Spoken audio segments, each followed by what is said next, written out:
right. You ready? Okay, Let me find this document. Here we go. Okay. This episode of Retro Rewind is brought to you by Nintendo Dad Patreon supporters. For as little as $1 a month, you can be one of those awesome people to help us make incredible content. Welcome to Nintendo Dad's Retro Rewind Castlevania Circle of the Moon episode. On tonight's episode, we're going to discuss our experience of playing Castlevania Circle of the Moon. Insert music here. All right, guys. Welcome. It's myself, Justin Masson, and Jesse Waldag. We're flying solo without Mr. Zach Erickson today. Jesse, how are you doing?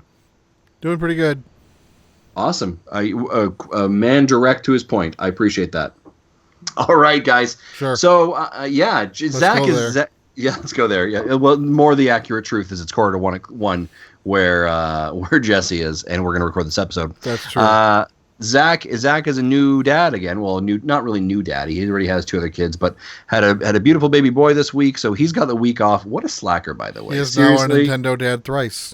I know, right? 3 times the lady. Nope, maybe that's not what I'm looking for. Either which way, this episode of Retro Rewind, of course, I mentioned before, is because of our Patreon supporters. They said we will support you in Patreon if you do this every single month.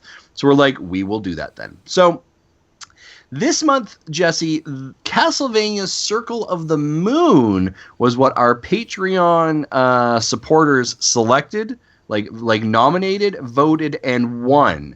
This out of all of our candidates was voted as the most successful or most popular game for us to play for the month of August. So I guess we're going to talk a little bit about. We start off with we're going to do some impressions. Going to talk a little bit about history of the game.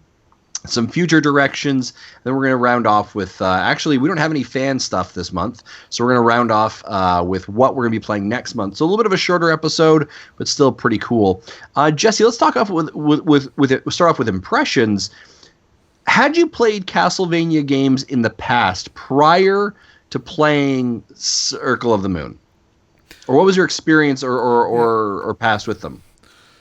So, growing up, or later on, I heard the term Metroidvania, and I've always confused about why are they comparing Metroid and Castlevania games. They are not they aren't similar. I don't get it.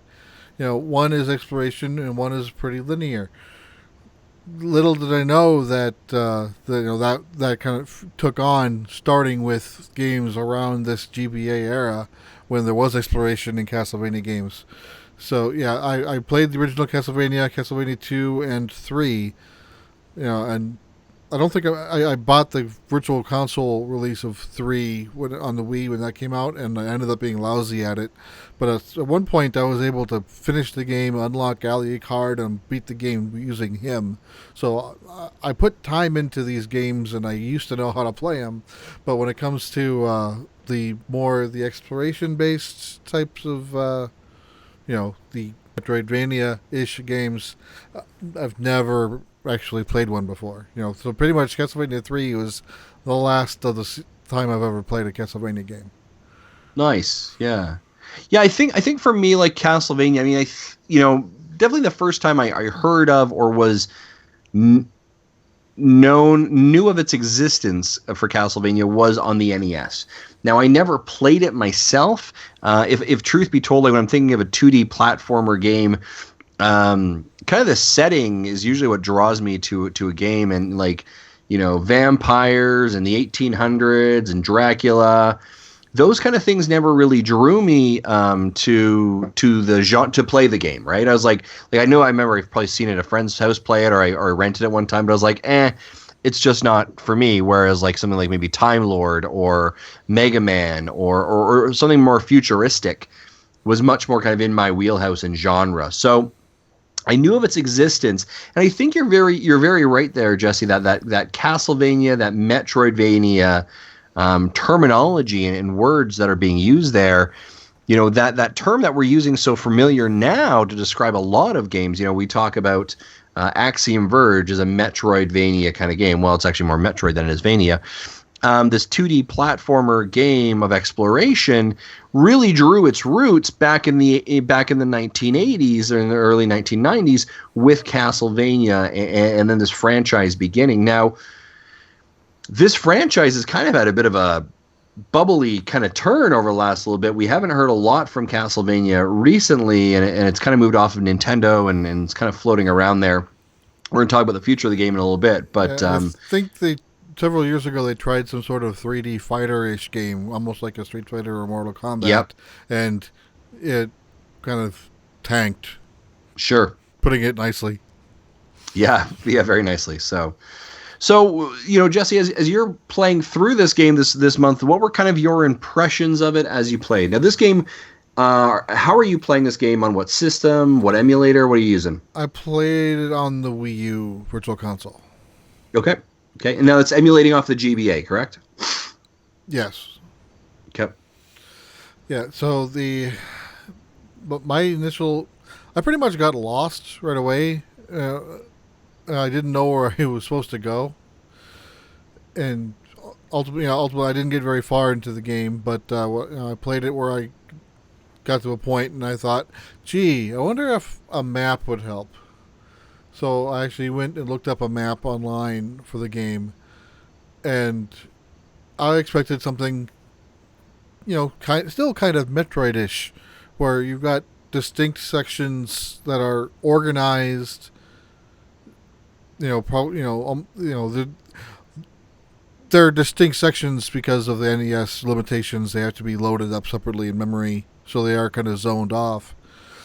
But at least there was distinct sections that made sense. This map looked like it was just one big, and I'm like, I don't even know where I was on this map. So it's really confusing and lacked organization, was what I could tell. Yeah, this is definitely a game that I remember when I first started playing, and again, we're talking about Castlevania Circle of the Moon.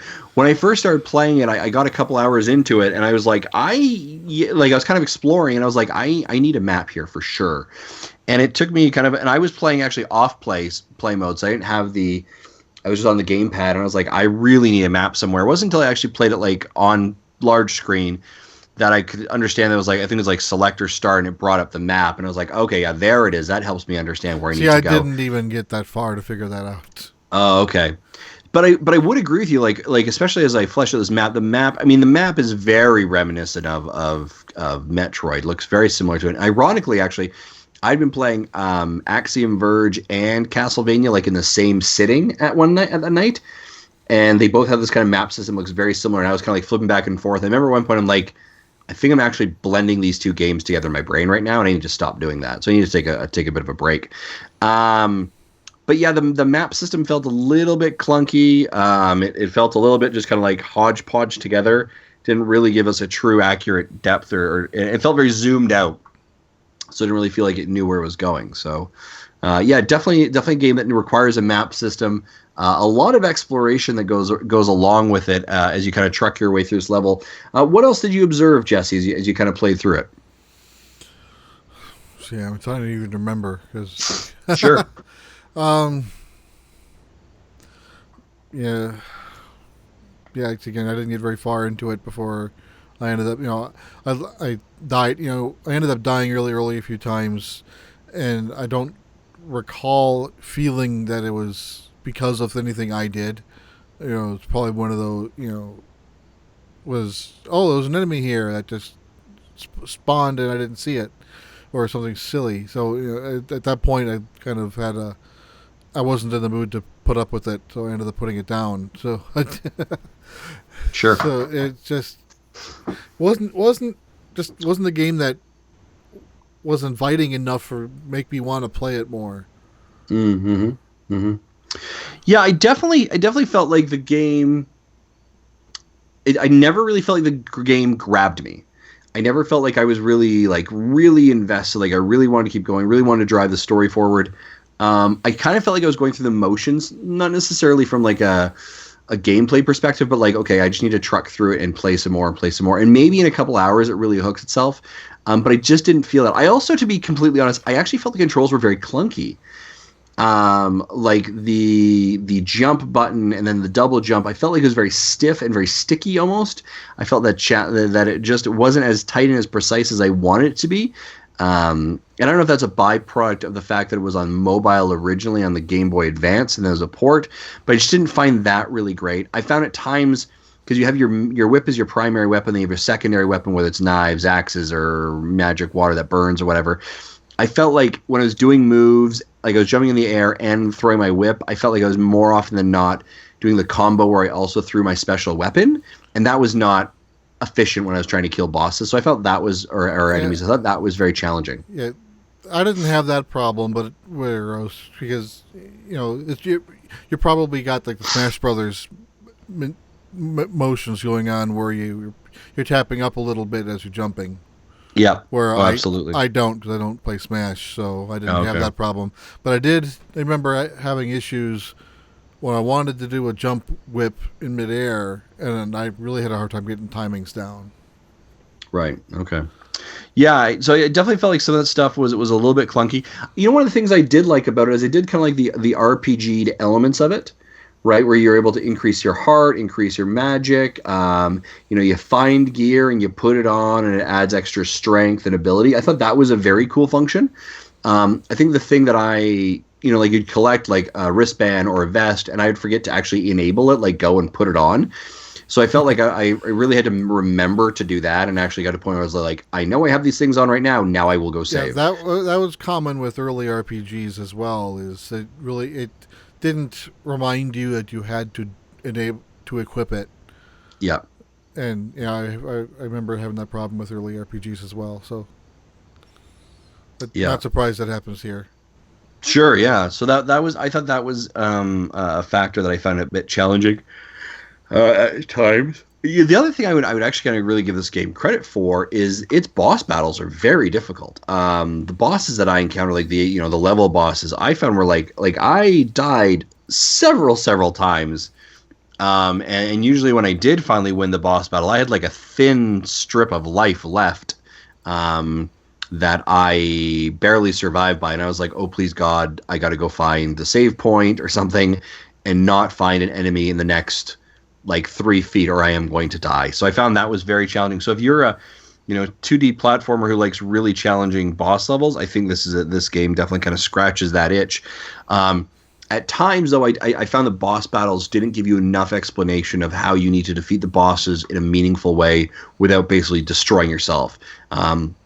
One boss battle comes into mind where it's like a wizard and he's floating around, he's got orbs that go around him, and then once that, you kind of like, you're just beating him with your axe, which is kind of really good because they gave you the axe right beforehand. You've got him like whooped, and I remember he like lit on fire and he was dying. I was like, oh wow, I did it, that was incredible. But no, it was actually the next layer, like it was like a second level boss in him, and then I was like, oh dear God. So I found that to be really challenging, and I didn't really figure out what the patterning was to do it successfully. So I thought that was a bit of a bugger. Yeah, that's another element from RPGs where bosses will change forms midway through the fight. Yeah. So you're like, no, not another form. And then Yeah. like Final Fantasy bosses will have like 5-7 forms. It gets crazy. Yeah, I was super excited. I was like, "Yes, I beat you!" And then I was like, "Oh no, I didn't beat you at all." I was like, "And I don't have enough all life." Like, I did was piss it off. Yeah, that kind of was the way it felt. I was like, this is not going to end well for me at all. I can guarantee that. Yeah, so I thought that was kind of interesting. What else did I find? The thing I kind of found funny was as you're going through the game and like you're like killing enemies, like it would literally, as you're like killing the enemy, it would like come up on the screen of like what the enemy was called. It was like zombie, and then like it would disappear, and you're like, okay, go kill someone else. It's like zombie, and it kept like showing you what the creature was called. I thought that was bad. Yeah, skeleton that did seem kind of pointless. Yeah, I was like, there's maybe on bosses or other maybe unique, maybe a mini boss or something gets a rare spawn. Or something where it's important or not normal. I can see that happening. But yeah, I don't care that I just hit a bat. I was aiming for 4 things at the same time, and I wanted to hit whatever is in front of me. I don't care what it is. I want them all dead. Yeah, exactly. So, I thought overall it was definitely interesting. Interesting to play. I felt at times like the cutscenes. I mean, cutscenes are pretty dialogue-y between them. between the characters, like between the enemy and your main character that you're playing as. And I felt at times like I felt like I jumped into a movie that I didn't watch the first 2 or 3 movies about. And I felt like maybe I should have, but I was like, but I don't really care. And I think the game assumes that you have watched some of it. It just felt like that. It felt like, and I mean, obviously, this is not the first Castlevania game. It feels like there is a past. It feels like they are building on some legacy here. Although, when we talked about the Retro Rewind, the history of Castlevania, that we did put on our YouTube channel that was created by Cass Lush, he did talk that the series producer actually just sees this as a standalone kind of offshoot and not part of the traditional Castlevania canon, actually. So I thought that was interesting. I kind of felt like that was at times, it was obviously missing something throughout the game as well. Yeah, so I knew other Castlevania games existed, and I knew that they were playing either with Belmonts other than Simon or other characters altogether. And I'm like, I no idea who these characters are or why I should care. Yeah.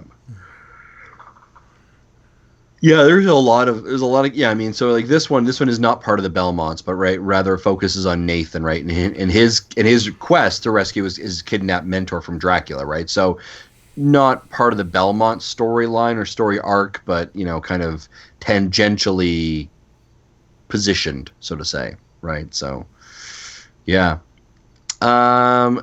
There were some other kind of unique things about the game as well, right? Specifically this like dual setup system, or DSS, which was based on magic cards that you found throughout the game, and it kind of belonged into like one of 2 categories, either action or attribute, right? So I thought that was kind of weird. It was all based in Roman mythology. It kind of felt like they were kind of trying to squeeze a lot of things into the game that didn't really quite work out in the same way that I thought it could. I don't know. What were your thoughts on that? Or did you get that far? I didn't even get that far. Okay. It kind of reminds me of, what Shin Megami Tensei or Persona games do with the tarot cards. That's how they do the summoning of the creatures. Hmm. So I don't know if there's any similarities or not. Just I to be honest, I couldn't figure out the whole DSS system, the dual setup system. I felt like throughout this game that I was not, and of course there's a manual I can click on to try and figure it out, and I should have done that. And I guess maybe this is a byproduct of playing games now in 2015, 2016 that do a really good job of explaining a lot of things to you. In a game built in the early 2000s that probably doesn't do as good of a job, but I felt like I was playing this game with like one hand tied behind my back at times. Like, I am sure there's an easier or a better way or a more accomplished way to do what I'm trying to do that makes me actually not want to like scream right now, but I'm missing something. Yeah. GBA games still are in that range of games where there is a tight limit on space, where it didn't really open up until the DS, or especially the 3DS, when games can be multi-gig now. Right. Yeah. So yeah, it was. I mean, it was definitely a game that I would not have normally played, but I thought was very, very interesting. So I don't know. Any other final thoughts on Castlevania as we kind of move into the history of the game at all? Nope. No. I wish I was able to get further into it and enjoy it more, but it seemed to be kind of just a mess of itself. That's fair enough. Okay. Well, a couple things or points to know about the game. So the game was actually originally developed as a launch title for the Game Boy Advance in 2001. The game's designer, publishing company was Konami, who obviously we know best right now for Metal Gear Solid. And as we kind of mentioned before, this does not necessarily follow the Belmont clan as we know of Simon Belmont from the original Castlevania, but rather focuses on new character Nathan Graves and then this kidnapped mentor, and so you've got to kind of help and accomplish through that as well. And essentially, like the plot point of that being is that the mentor has basically given like the whip, the chosen whip to Nathan, and has kind of like not given it to his son. And I can't remember what his son's name was. What is it? I can't remember what his son's name is. I'm gonna call him Brian. No, Hugh. There it is. Who didn't give the hunter whip to Hugh. Disappointed. So there's some internal clash there. and Hugh becomes a bit hostile and upset about this thing as well. So they're trying to build some conflict there. What else was it? As I kind of mentioned before, so I'm just going to go through this. Originally, it was shown at the 2000 Tokyo Game Show, and a playable demo of it, which actually you were able to select between one of two playable characters, Nathan or Hugh. But however, the option to play as Hugh did not actually appear in the final version. So I wonder if they were actually creating two separate storylines or just two separate, like, you get just choose your character. So I don't know if that was what was decided or not. So I thought that was interesting. Let's see, what else do we got going on here? Overall, it was actually received quite well. As a reference point, like IGN gave it 9 out of 10. GameSpot gave it 9.6 out of 10. EGM gave it 9.5 out of 10. Nintendo Power gave it a 5 out of 5. And actually it received Editor's Choice Awards for both GameSpot and IGN. For back when it came out. So I mean, again, this was back in the early 2000s for the GBA, but yeah, I thought it was interesting. So I mean, the game had pretty good success actually, and I think that there was some praise for that the DSS system, the dual support system, I believe it was called. So yeah, I actually, this is interesting. So Craig Harris of IGN called Circle of the Moon one of the best playing Castlevania games released, calling the gameplay very long, extremely challenging, without being frustrating or a chore to zip through. So I thought that was some interesting commentary. I don't know if I agree with that. Well, part of it is we've got now 15 years of history of gaming after this was released. When this is new and shiny and no one's played a GBA before, I could probably see why someone would not know this is a bad game. Yeah. The other kind of interesting things about it is actually, despite the game's success, and this was coming from Wikipedia, the series producer Koji Igarashi, who had not really actually been involved at all in the production of Castlevania Circle of the Moon, was highly critical of the game actually. And when he was developing the follow-up title, Castlevania Harmony of Dissidence, he actually cited in an interview that there were several flaws in Circle of the Moon design, and primarily in the control schemes and dark appearance on the GBA, and that it did not match actually the world of Castlevania that had been established for such a long time.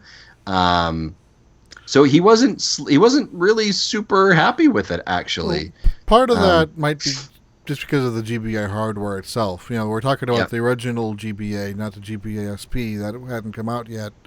So you had the same problem back that you did with the original Game Boy that David talked about last week in episode 93, where you had to find the right lighting spot, otherwise you can't see anything. Yeah. He also kind of mentions a statement that he actually kind of looks at Circle of the Moon as a standalone title, and again, not necessarily part of that storied arc that had been created through Castlevania in the past as well. So, yeah, interesting news about Castlevania and how it played. So, this was actually released to the Wii U eShop in North America almost a year ago, actually, or 2 years ago, October 9th. 2014. Now, this was interestingly enough, this is actually the first GBA game I had bought on the Wii U to play. I always feel weird that this should have been found on and Zach always references this should be on the DS, the 3DS, right? Like a Game Boy Advance game should be on the 3DS to play, not necessarily on the Wii U. It always feels a little bit awkward for sure, because it was more designed with that in mind. I don't know. Thoughts on that, Jesse? Yeah, I agree. It makes sense, but I think I said this before too. I think it's just a power issue with the at least with the original 3DS being able to properly emulate GBA games, because they had with the Ambassador Program games, they had to strip down functionalities to make it work. The new 3DS probably would be able to handle it better. Very similar to the original 3DS does not have Super Nintendo Virtual Console, but that's exclusive to the new 3DS. That's fair enough. That's fair. Moving on from our history, let's talk about maybe the future direction of the franchise. So again, the franchise being Castlevania. Where would you like it to go? I'm going to take a quick peek here. I think, Jesse, as I'm doing that, you can kind of maybe vamp a little bit here, but I don't think, to your point, that Castlevania has really done much in a while here. But I'm just going to take a quick look at it. Yeah, not recently, but and recall in the DS era, there was a run of 3 to 5 games in a 3 year period. It was, we could look it up if we had to, but it actually had a decent run of 2D exploring type of games. It, again, I've never particularly played any of them because that Castlevania at that time really didn't interest me. I know, and previous to that, you know, was the TurboGrafx 16 had the one a Rondo of Blood. I don't remember which system had that, which is probably considered one of the best best games of that type. Again, another game I haven't played. Right. Yeah. Taking a look at it again, I'm on Wikipedia here. Taking a look at kind of the Castlevania franchise and where it has gone. It is now currently like over on the Xbox 360, the PS3. There was Harmony of Despair, Lord of Shadows, Lord of Shadows, Mirror of Fate, and Lord of Shadows 2, found on the Xbox 360, PS3, and PC.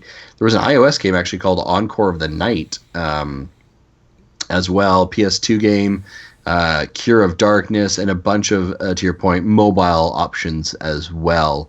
And of course, I think I think this was on the SNES at some point. Castlevania 64 was out there, I think, at some point. Like a lot of stuff. Like it's got a franchise. I mean, there's a franchise there for sure, right? And it's had a long franchise, but it feels like there isn't a consistent through and through person on the franchise that has probably had the same, like Mario feels the way Mario feels because the same person has kind of had their hand on it. And even Zelda, right? And we can argue that obviously Breath of the Wild and all the other Zeldas feel a little bit different, but there's some quintessential aspects that make that game, right? What are the quintessential aspects that make Castlevania, and are those things being repeated in a way that is holding true to the property and the IP as it goes forward? I don't know, Jesse, any thoughts? Can't really think of anything to add to that. Okay, that's fair. That's fair. So I guess I mean it feels like the game has been diluted. It feels like it's been repeated a lot. Is there anything that, like, if you were to kind of like revamp the franchise, where would you want to go? Oh well, probably since I have more of a history with the original games, I'd like to see a game more in that original style. Then story it up a little bit. That's fine, but with more the the linear gameplay is what I liked in the franchise. Right. Yeah, I'm going through Wikipedia list of games too, and I'm seeing like annual releases here. On DS, Dawn of Sorrow, 05, Portrait of Ruin, 06, Order of Ecclesia was 08. So lots of games real in short succession. Right. And then there was an arcade game in Japan. Thought would be weird. That would be kind of weird. And I guess, I mean, before we kind of talk about like where we envision the franchise going, the franchise is actually taking, I guess, a little bit of not the franchise directly, but I guess kind of the spirit of Castlevania, let's say, is taking a little bit of a move here, and it's actually going over to Bloodstained Ritual of the Night, and that's actually coming from, again, the Castlevania's lead series producer, Koji Igarashi. Again, I keep continually say that wrong. And it's being kind of dubbed as a spiritual successor. Now, this game is expected to launch in March of 2017 on Windows, OS X, Linux, PlayStation 4, Vita, Wii U, and Xbox One. And this is actually a Kickstarter project, which is actually how they got the funds to do it. But it is kind of, and especially I actually backed Bloodstained, Ritual of the Night. So kind of actually seeing some of the screenshots and pictures that are being used, it definitely has that Castlevania feel to it. And I'm kind of excited to see what happens in relation to it. But it should be very interesting. So it does seem like, again, I mean, this could be an example of Mighty Number 9, who was Koji Kondo. Who was it? Jesse, who was a developer behind Mighty Number 9? Afune. Yeah. I mean, you've got people who in their prime were doing incredible. Memory recall at 1:15 in the morning isn't very well. It's a little tough, yeah.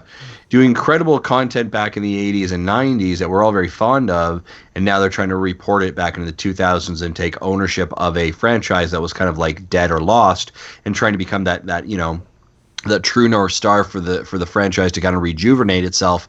I don't know whether Bloodstained's going to do that. Hopefully it does. I think it'd be fantastic, because I think there's a lot of amazing content or stories to be told there, as long as the story can be told in a way that's beneficial and doesn't become lost in kind of the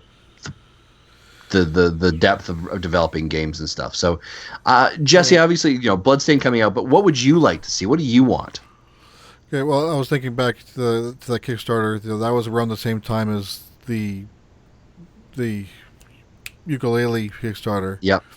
And I actually thought about backing that one as well. Then I remembered, I played Castlevania 3 on the Virtual Console and was lousy, and I haven't played any of the games since then. So I'm like, I think maybe I'll just pass on this one and wait to see how it goes.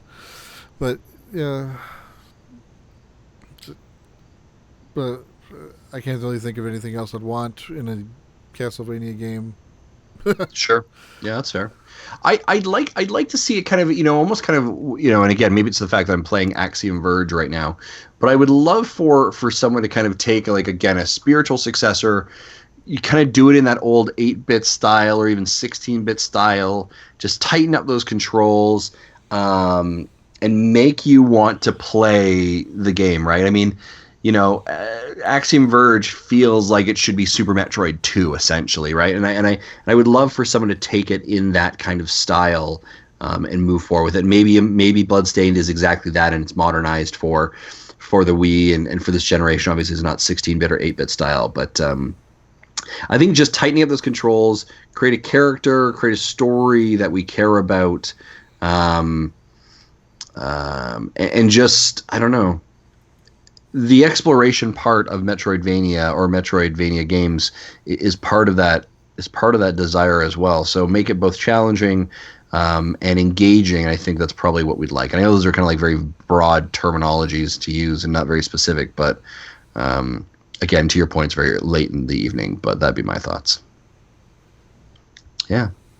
I don't know, Jesse, any other final thoughts as we kind of wrap up Castlevania Circle of the Moon? Now, again, of course, we actually didn't have anyone send any comments or commentary from our Patreon folks or anyone actually about their experience playing this game. So I don't have any fan stuff to read. I don't know if Jesse, I think, came in last hour.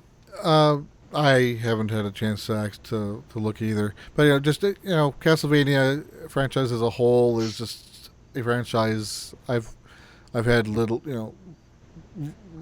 to do with. I played, even the first game I don't remember playing much, but it was, but 2 and 3 I did remember playing and beating, and then at that point it's all kind of a blur. I don't really know much about it. Right. So I tried playing this one, but sometimes you get games that you can't get into. Yeah.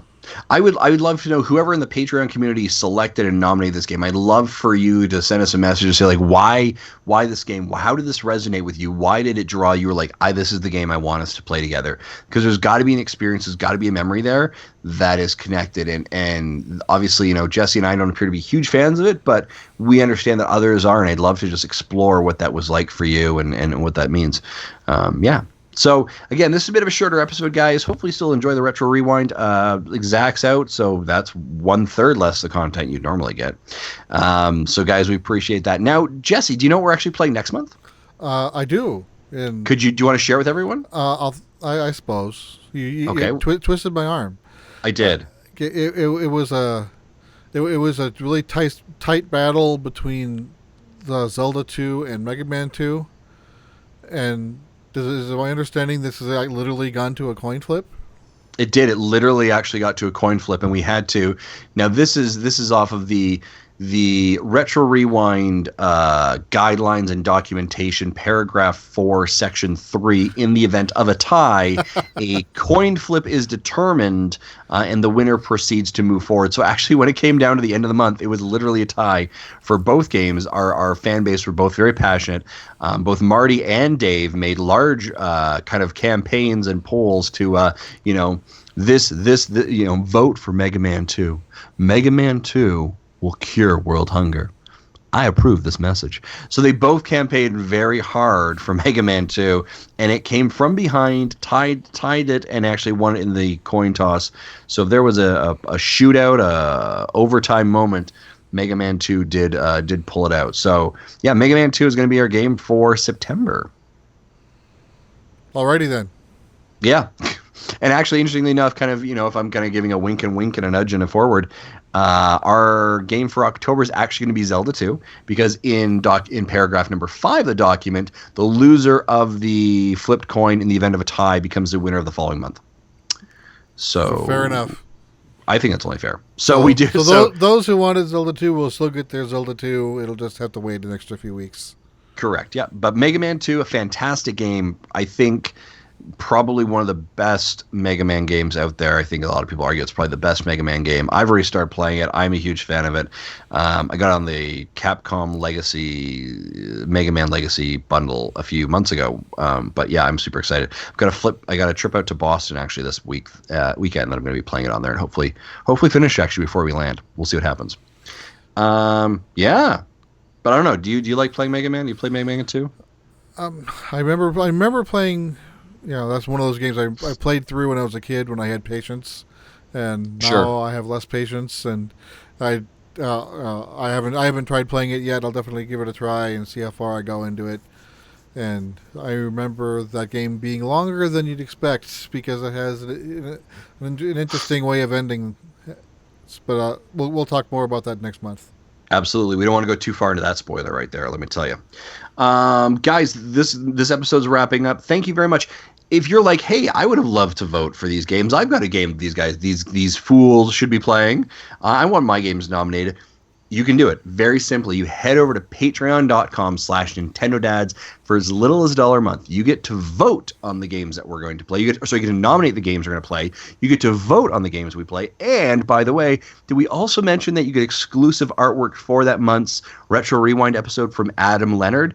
Yeah, we do that as well. And you get first peek look at our history of the video game, video done by Cass Lush every single month. So for like $1 a month, you get a lot of stuff that you can do. So if you're interested in doing that, interested in hearing your games, us playing your games, and voting and contributing, heading over to patreon.com/NintendoDads, and we greatly appreciate it. All right, that's it, guys. So for myself, for Jesse, and for an absent Zach, thanks for watching Nintendo Dads. We'll talk to you soon. Bye-bye. Oh.